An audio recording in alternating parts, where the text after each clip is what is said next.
во Охрид пред 2 дена пратив јасна порака за овие состојби, за овие случувања и за она што како генерација го направи.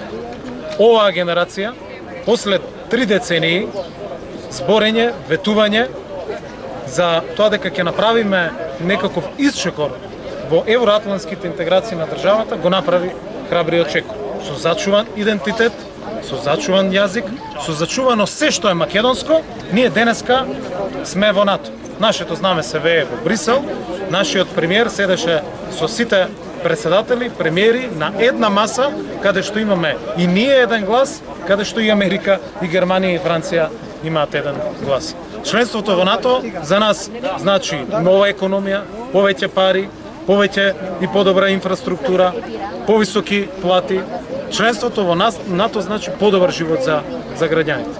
Кога сме кај прашањата на европската интеграција, исто така оваа генерација, оваа влада ги одблокира процесите и работите тргнаа за прв пат. Имаме одлука за почнување на преговорите, нешто што го чекавме повеќе од 15 години како кандидати за членство во Европската унија. Но кога е во прашање македонскиот идентитет и јазик, тие ниту се на пазар, ниту за тоа ќе се разговара, ниту ќе се преговара.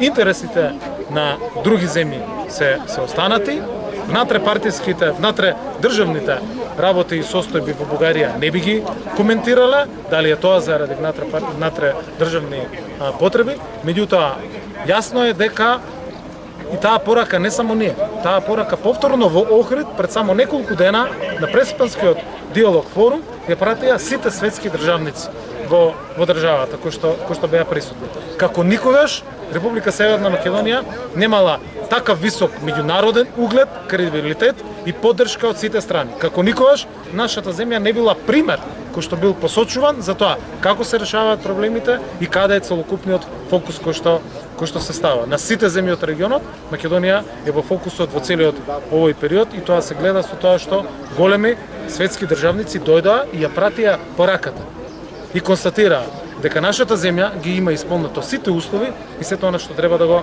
направиме. И дека Европската унија треба да го реши проблемот внатрешно за овие кочници кои што ги имаме. Меѓутоа, тоа во ниту еден случај нема да биде во однос на прашањето на јазикот, на идентитетот и на сето она што е македонско и што е потврдено. Тоа и овде, ево од Берово, да го потврдам, да го афирмирам како наша политика и во тој правец секоја една резолуција, декларација во која што станува јасно дека сите ние го штитиме и јазикот, идентитетот и сето она што е македонско, воопшто не е во прашање и воопшто нема потреба да се стави под прашање било каква резолуција. Ние ќе дадеме поддршка на резолуцијата, веруваме дека сите постапки ќе завршат во парламентот и со тоа уште еднаш потврдуваме дека ниту јазикот, ниту посебностите, ниту идентитетот некој ги ставил на маса или преговарал во целиот овој период. Ние со заштитен идентитет, со заштитен јазик станавме членки на НАТО и сум сигурен и убеден како дел од таа генерација нова на политичари дека ќе го оствариме и овој стратешки сон на сите генерации да бидеме членки на Европската унија, да ги започнеме преговорите, да го трансформираме општеството, да создадеме подобри услови, младите да останат тука, а тие кои што заминале да ги вратиме.